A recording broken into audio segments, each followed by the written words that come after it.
Y'all, I'm so pumped for 2019. I've got a word. My word is supernatural. I'm afraid in our generation that we have forgotten that we worship a supernatural God.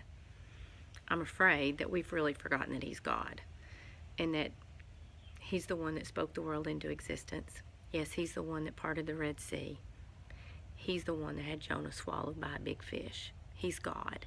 If He's God, He can do any of that. And He can do whatever He wants to now.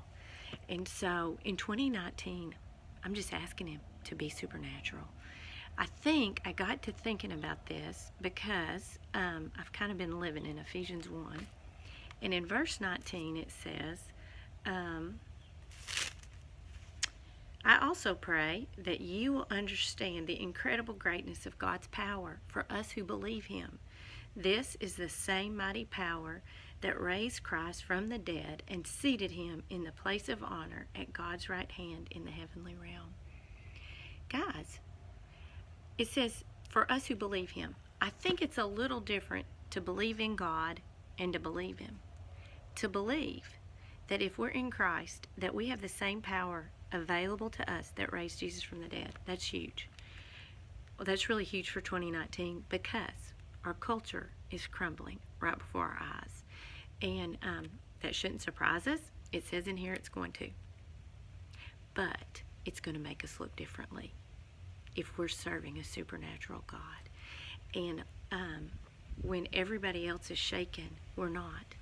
Because our feet are firmly planted on the rock. And His name is Jesus. And we have the same power available to us that raised Him from the dead.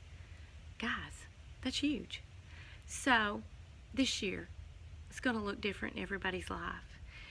And I think it means that we kind of have to come to the end of ourselves. Legalism won't work. Doing things in a very safe, predictable way, God doesn't have to show up and be supernatural.